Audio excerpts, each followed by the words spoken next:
கர்த்தருடைய பரிசுத்த நாமத்தை உங்களை வாழ்த்துகிறேன். திரும்பவும் வந்து உங்க எல்லாரையும் காண்பதில் மிகுந்த சந்தோஷம். Hallelujah. So I greet you in the name of Jesus Christ. I'm very happy to see you again. Hallelujah. So today I want to speak the house with full of glory. அதாவது மகிமை நிறைந்த வீடு. The house with full of glory. Hallelujah. So shall we pray. Our Heavenly Father, I thank you for this time to preach your word of God, my Lord. Speak with everybody, those who are listening. And Lord, help them to practice according to the word of God. Your name only honored, in Jesus' name we pray. Amen.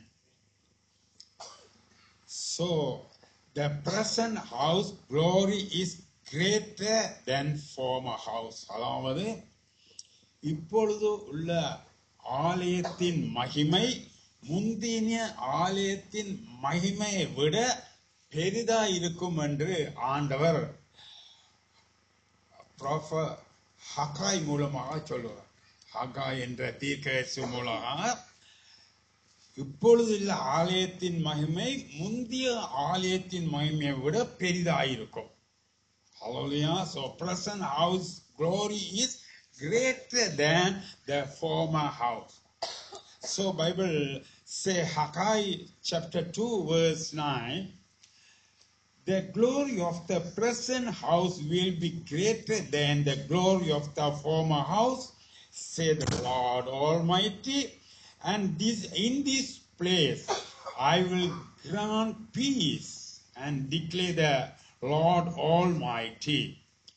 So முந்தின ஆலயத்தின் மகிமையை பார்க்கிலும் இந்த பிந்தின ஆலயத்தின் மகிமை பெரிதா இருக்கும் என்று சேனைகள் கர்த்தர் சொல்லுகிறார். இவ்விடத்திலே நான் சமாதானத்தை கட்டளையிடுவேன் என்று சேனைகளின் கர்த்தர் உரைக்கிறார் என்று சொல்ல சொன்னார்.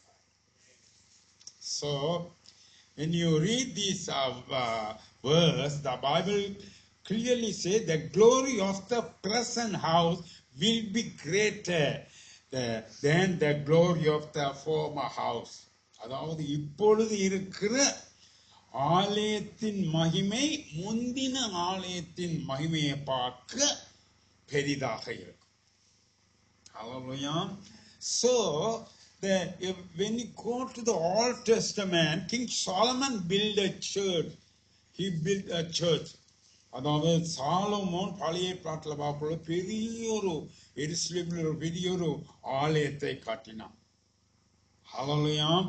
And also now we are the house and church. நல்லா கவனிச்சு கொள்ளுங்க. ஆண்டவர் கட்டிடத்தில் கட்டின இடங்கள்ல கத்தரிக்கிறல்ல. ஆனபடினா God's want to dwell in the house. You understand?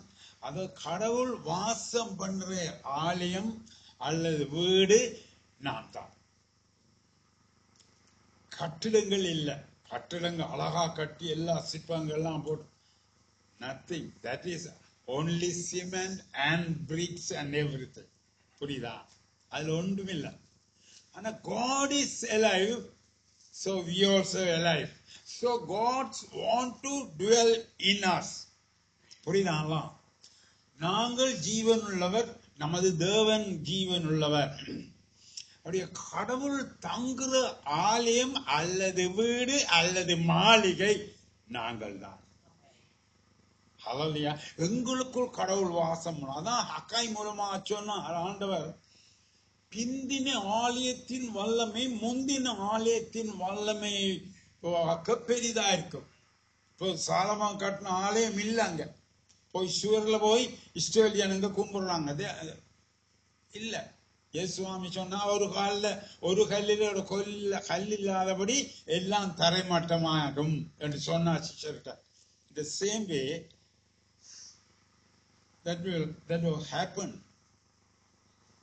ஆண்டவர் சொல்ற என்னன்னா முந்தின ஆலயத்தை பார்க்க பிந்தின ஆலயத்தின் மகிமை புந்திய வீட்டை பார்க்க பிந்தின நாட்டின் மகிமை பெரிதாயிருக்கும். That is you and me. புரியுதா? அப்ப நம்முடைய சரீரம் கத்தல் தங்கும் ஒரு வீடு, ஒரு மாளிகை, அலங்கரிக்கப்பட்ட மாளிகை. And also that is a church. That is a church. Ecclesias என்று சொல்லும் பொழுது இப்படி சொல்லப்போது ஜனங்கள் கூடுற இடம்தான். ஜனங்கள் ஆண்டுடைய பிள்ளைகள் கூடுற இடம். இது ஆண்டவர் கூடுற ஒரு இடம் தான். இது ஆலயம் இல்லை. ஆனால் நாம் தான் கர்த்தருடைய ஆலயம், கர்த்தருடைய வீடு. நான் உங்களுக்கு முதல் சொல்லி இருக்கேன், because God is alive, so you also alive. So God want to live in you, not in the building of bricks. Hallelujah.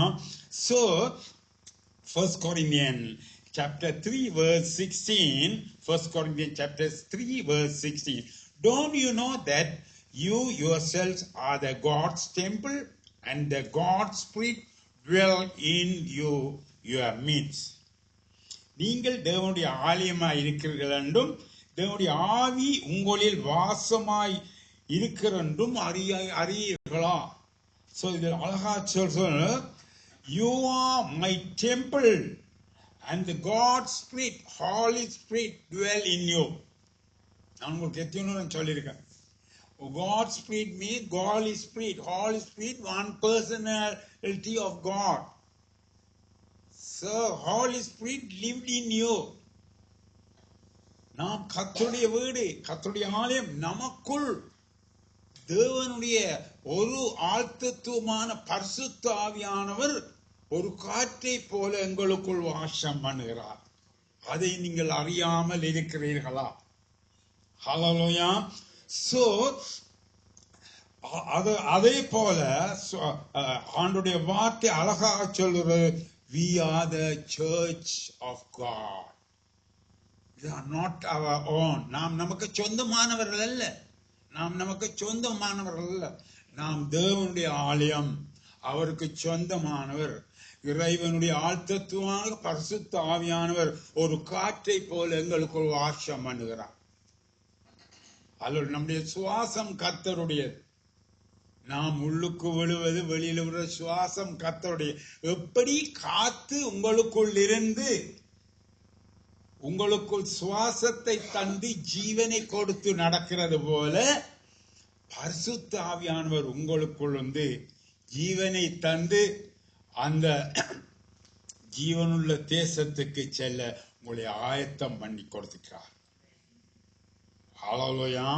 So 1 Corinthians chapter 6 verse 19 and 10 say,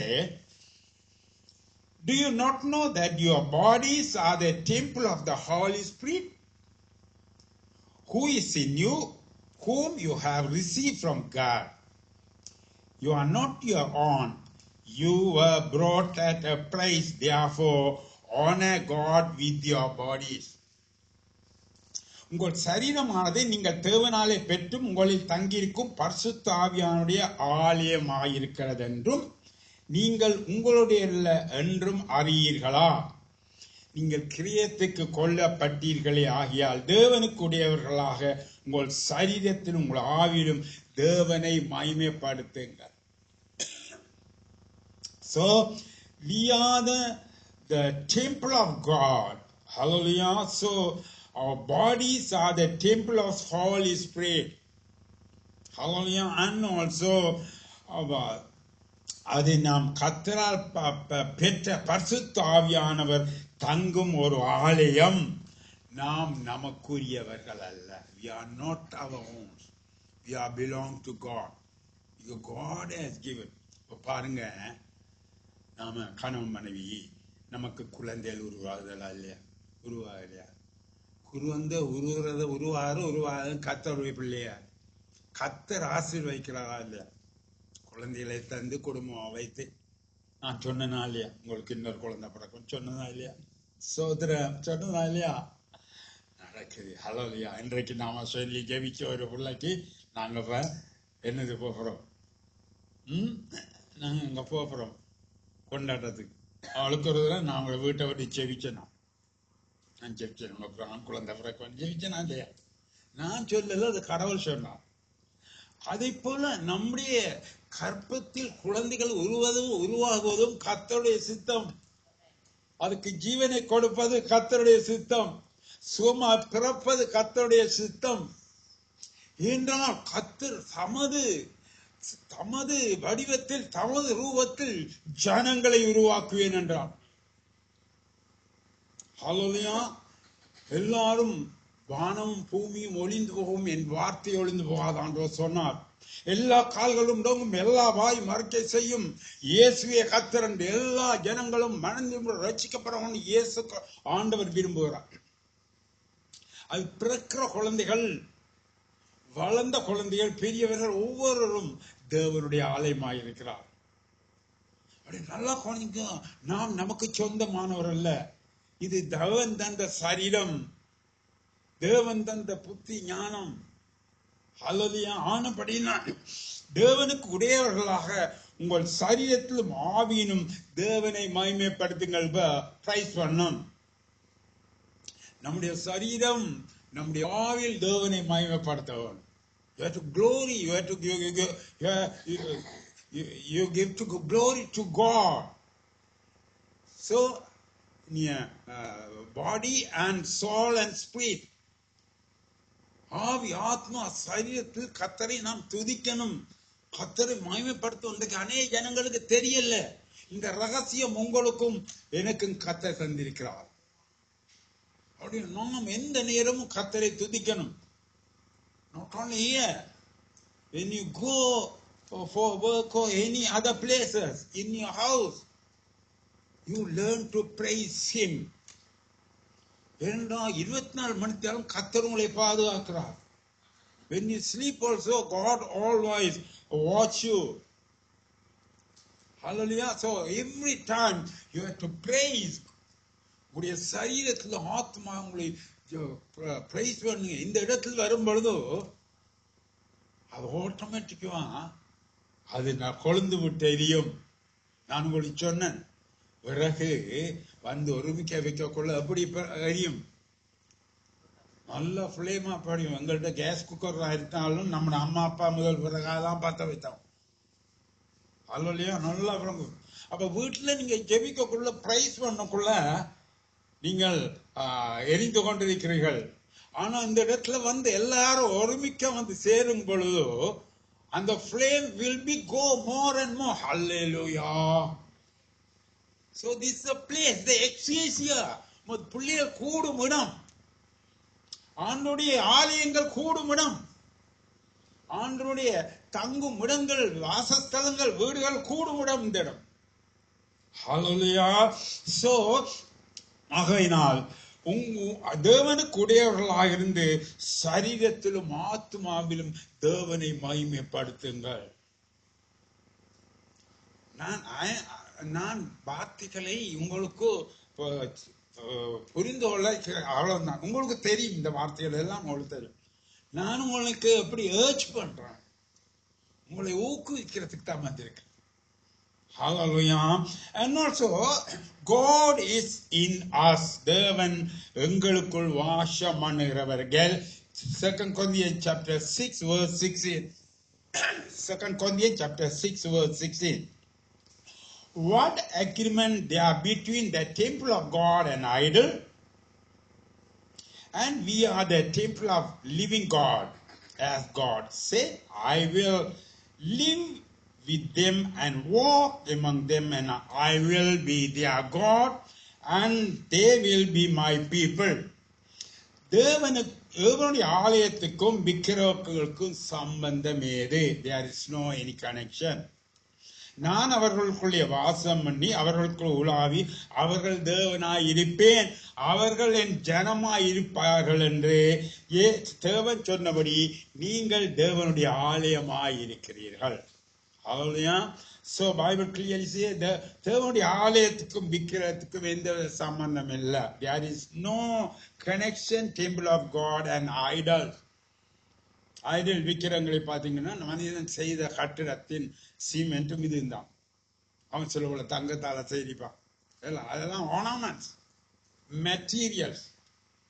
So God is alive. There is no connection.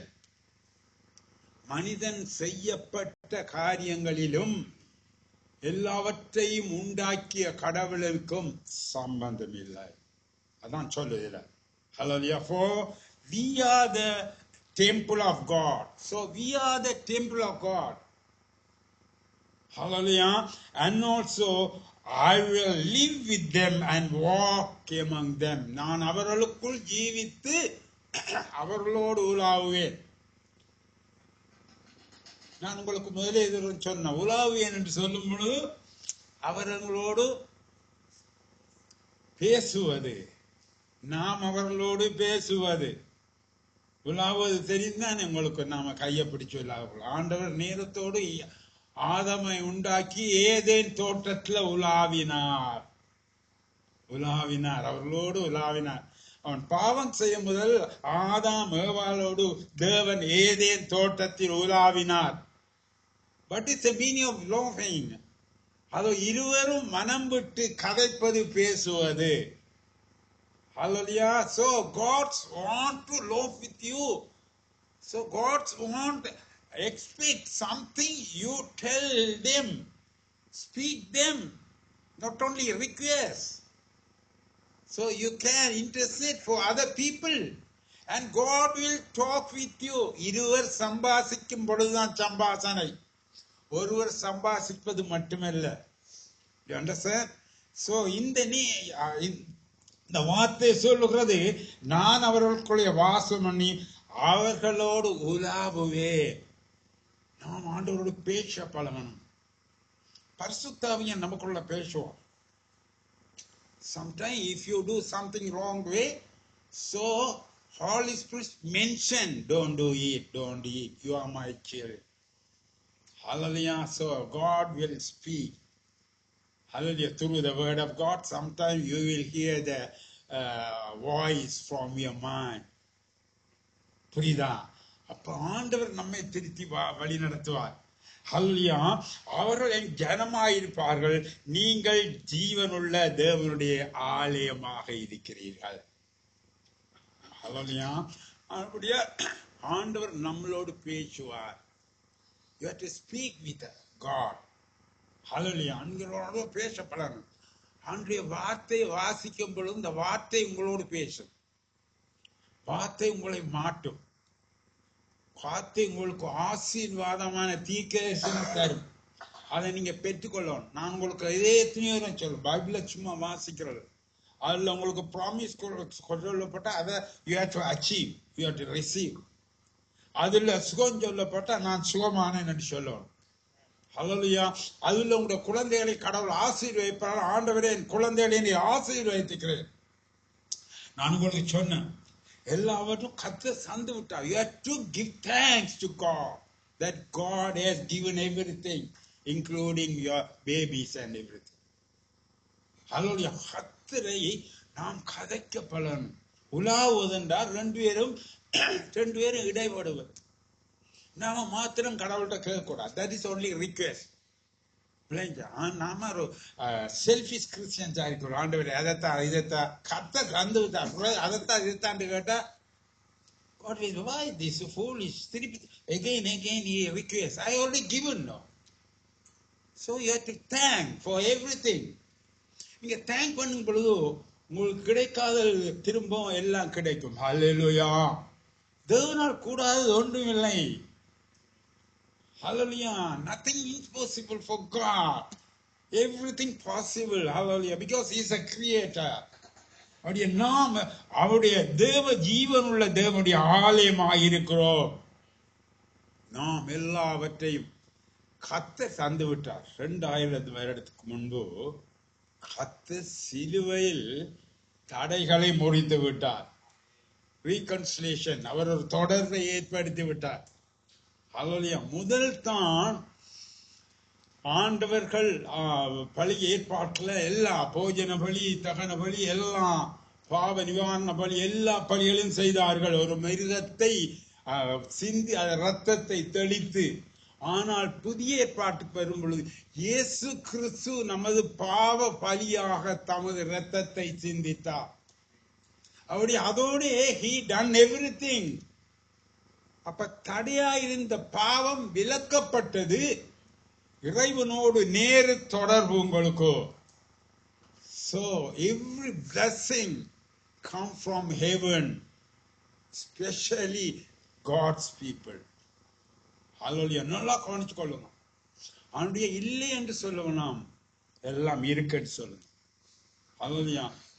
நீங்கள் ஆண்டவரோட ஜெபிக்கும் பொழுதோ you have to tell God he has already given. Hallelujah. மறக்காதுக்க பிரிமாலே. இந்த விடயம் முக்கியமாக கர்த்தர் நமக்கு சொன்ன ஒரு வார்த்தையாக இருக்கிறது. Hallelujah. மறக்காமல் கர்த்தருடைய வார்த்தையை நீங்கள் கவனிச்சு கொள்ளுங்கள். ஆண்டுடைய வார்த்தை சொல்லுகிறது, நான் உங்களுக்குள் வாசம் பண்ணுகிறேன், நீங்கள் எங்கள் ஆலயமும் வீடுமாக இருக்கிறீர்கள் என்று ஆண்டவர் சொல்லுகிறார். Hallelujah. So கர்த்தருடைய வீடு எங்களுக்கு ஜெப வீடாக இருக்கிறதை நாம் மறந்து கொள்ளக்கூடாது. Hallelujah. So other thing is I'll tell one verse. பாருங்கள். So God bodies become as a prayer house. அதாவது ஆண்டுடைய சரீரம் தந்த நமது ஆலயம் வீடு மட்டுமல்ல, அது ஒரு பிரேயர் ஹவுஸ், ஒரு ஜெப வீடாக இருக்கிறது. நம்முடைய சரீரம் ஒரு ஜெப வீடு. நாம் ஜெபிக்கும் பிள்ளைகளாக இருக்க வேண்டும். Hallelujah. Isaiah 56 verse 7 says, I will bring to my holy mountain and give them joy in my house of prayer.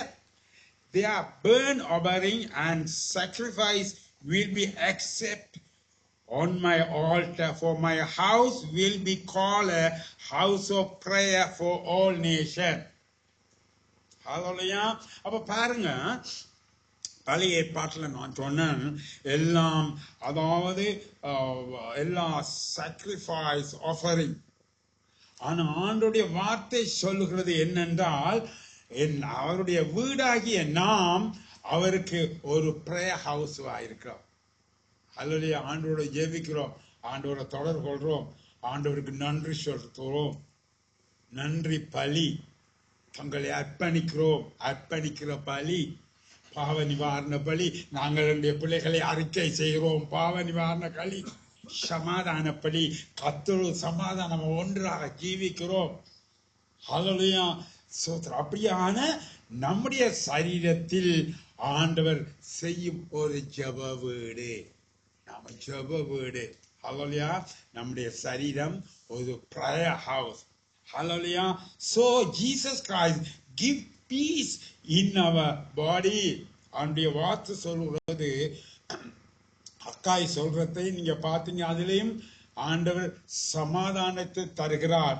So John chapter 14:27, Jesus said, peace I leave with you, my peace I give you. I do not give to you as the world gives. Do not let your heart be troubled and do not be afraid. சமாதானத்தை உங்களுக்கு வைத்து போகிறேன், என்னுடைய சமாதானத்தை உங்களுக்கு கொடுக்கிறேன். உலகம் கொடுக்கிற பிரகாரம் நான் உங்களுக்கு கொடுக்கிறதில்லை. உங்கள் இருதயம் கலங்காமலும் பயப்படாமல் இருப்பதாக. அப்ப Jesus said, I give my peace. Hallelujah. I give my peace. ஆண்டவர் துக்கமடல. லாசருக்காக ஒரு விதம் கண்ணீர் விட்டார். லாசருக்காக ஏன் கண்ணீர் விட்டார்? அவன் மரிச்சு போனதுக்கு இல்ல, மாத்தாளுடைய மரியாவுடைய அவிசுவாசத்துக்காக கண்ணீர் விட்டான். நல்லா நீங்க பாய்ச்சிக்கோ. அவன் மரிச்சு அவனை உயிர்த்தளப்புற ஆண்டவர் போனதே உயிர்த்தளக்கு, 2-3 நாள் பிந்தி போனதை உயிர்த்தளக்குற. அவர் கண்ணீர் விட்டு அதுக்கு இல்ல, அவிசுவாசத்தை குறித்து. அவன் உயிர்த்தருவான். ஆண்டு அது எனக்கு வருகையில உயிர்த்தருவான். கூட குறைய கதைக்கிற சில அவளுடைய சத்தியத்தை சொல்றது. அவளையா அவன் வருகையில உயிர்த்தருவான். அவன் சொன்ன இல்ல, இப்ப உயிர்த்தல் நான் வந்திருக்கிறதுக்கு தான். அவருடைய அவிசுவாசம் விளைக்கிட்டு கத்தர் கண்ணீர் விட்டார். வேறொன்றுக்கும் அவர் கண்ணீர் விடல, துக்கப்படல. அல்லையா, சிலுவையில் அறையப்பட்டோம் சொன்னான், kindly forgive them, they don't know what they are doing என்றான் சொன்னார். அவர் செய்கிறது அறியாம இருக்கிறார்கள், அவர்களை மன்னிங்கள் என்று சொன்னார். அது போல நாம் நம்முடைய சரீரம் ஒரு ஒரு ஜெப வீடு. அது மட்டுமல்ல, கர்த்தர் நமக்கு சமாதானத்தை தந்திருக்கார். தம்முடைய சமாதானத்தை தந்தார் நம்முடைய பிள்ளைகளுக்கு. உலகம் கொடுக்கிற சமாதானம், உலக தாக்கள் உலக சமாதானத்துக்குள் இருக்காங்க. அது நித்திய சமாதானம் இல்லை. ஒரு நாளைக்கு துக்கம், ஒரு நாளைக்கு சந்தோஷம், ஒரு நாளைக்கு வெறுப்பு, கோபம் எல்லாம் வரும் அந்த சமாதானம். ஆனா தேவன் இயேசு சுவாமி தந்த சமாதானம் அது நித்திய சமாதானம். எந்த சூழ்நிலையும் மனோரம்யமா இருக்கக்கூடிய சமாதானத்தை கர்த்தர் நமக்கு தந்தார். தாழ்விலும் உயர்விலும் மரணத்திலும் ஜீவனிலும் கர்த்தர் நமக்கு அந்த சமாதானத்தை தந்துடுறார். அதை யாராலும் எடுத்துக்கொள்ள முடியாது. ஹல்லேலூயா. உங்கள் இருதயம் கலங்காமலும் பயப்படாமலும் இருப்பதாக. ஹல்லேலூயா. கர்த்தர் தந்த சமாதானம். நீங்க பயப்பட வேண்டாம். ஹல்லேலூயா. ஒன்றுக்கும் பயப்பட வேண்டாம், எதுக்கும் பயப்பட வேண்டாம், எதுக்கும் கலங்க வேண்டாம். என்னுடைய சமாதானத்தை உங்களுக்குள் வைத்திருக்கிறேன். அது சமாதானம் உங்களுக்குள்ள உங்களுடைய மனதில் இருக்கும் பொழுதோ உங்களுடைய சரீரம் சமமாக இருக்கும். ஹல்லேலூயா. மற்றவங்களுடைய சத்தம் இல்லை, டென்ஷன் இல்லை, இமோஷன் இல்லை. சமாதானம் இருந்தா அமைதியாக ஸ்டெடி மைண்டோட ஒன்றை செய்யுங்க. மற்றவங்க ஏசினாலோ அதை மன்னிங்க. What a beautiful. ஆண்டோடைய ஒளியோமலை பிரசங்கத்தை அடிக்கடி வாசிங்க. எவ்வளவு அழகான வார்த்தைகள். மற்றவங்களை மன்னிங்க. எதிலையும் டென்ஷன் ஆகாதுங்க. பொறுமையா செயல்படுங்க. எல்லாவற்றையும் கர்த்தர் தேவ ஞானத்தை தந்திருக்கிறார். ஹல்லேலூயா. ஒன்றுக்கும் கலக்காம பயப்படாமல் இருங்கள்.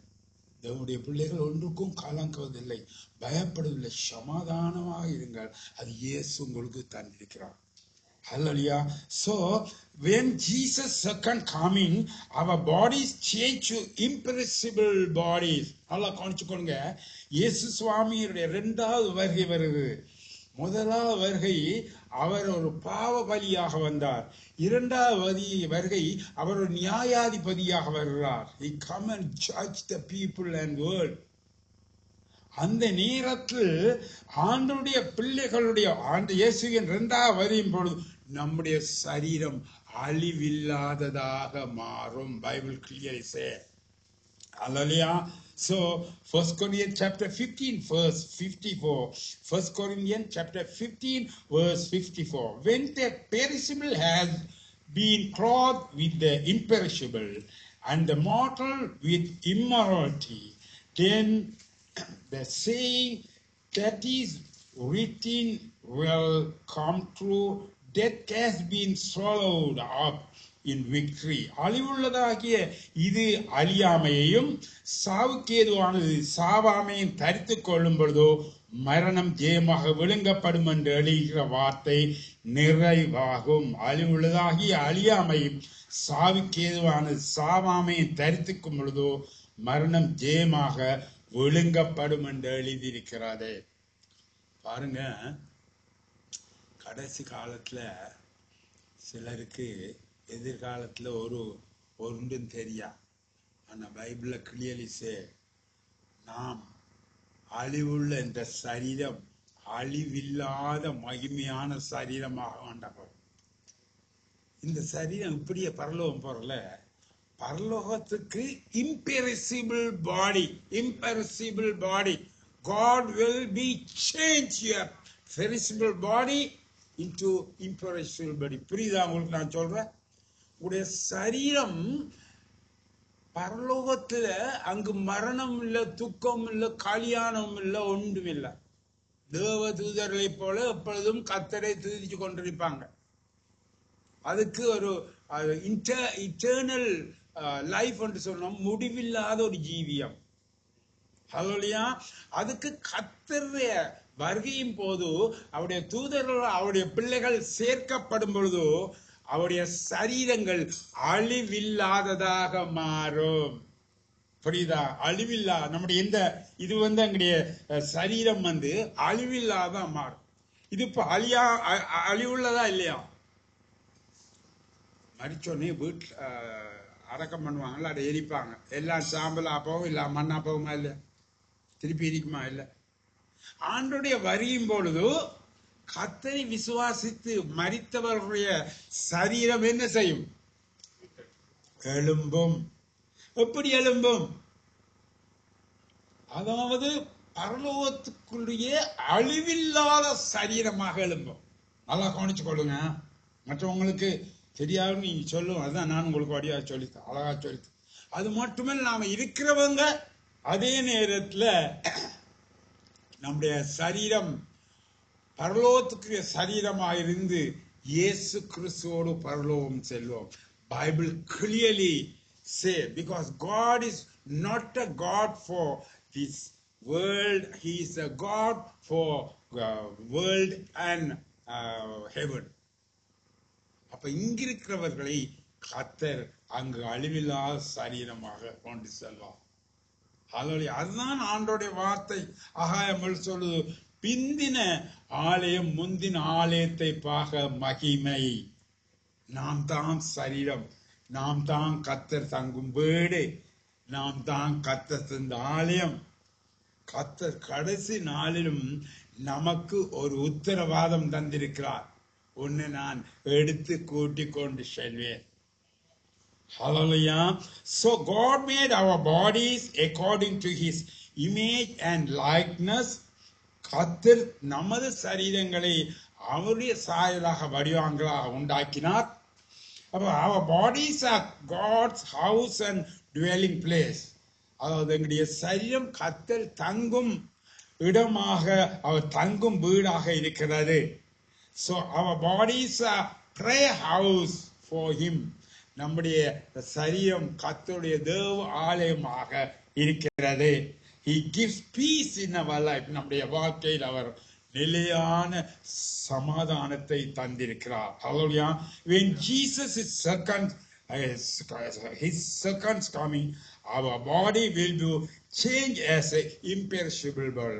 ஆண்டுடைய இரண்டாவது வரும்போது நம் சரீரம் அழியாத சரீரமாக, பரலோகத்துக்குரிய சரீரமாக மாறும். Hallelujah. For through your bodies to good things to others. அதனுடைய நம்முடைய சரீரத்தினால் மற்றவர்களுக்கு நன்மையானதை செய்ய கற்றுக்கொள்வோம். Hallelujah. Take care of your body and save God. அதே போல் உடைய சரீரத்தை நீங்கள் மிகவும் கவனித்து பாதுகாத்து கர்த்தரை நாம் துதிப்போம். கண்களை மூடி நாம் ஜெபம் செய்வோம். Heavenly Father, we thank you for this time, Lord, that they have preached for this word of God. Speak with everybody, those who are listening, my Lord. Lord, and help them to practice according to the word. And Lord Jesus, kindly help them and bless them. In Jesus' name we pray. Amen. இதை கேட்டவர்கள் subscribe பண்ணுங்கள், அல்லது மற்றவர்களுக்கு அதை பகிர்ந்து கொள்ளுங்கள். அநேகர் ரட்சிக்கப்பட இயேசுவின் நாமத்தினாலே. Amen.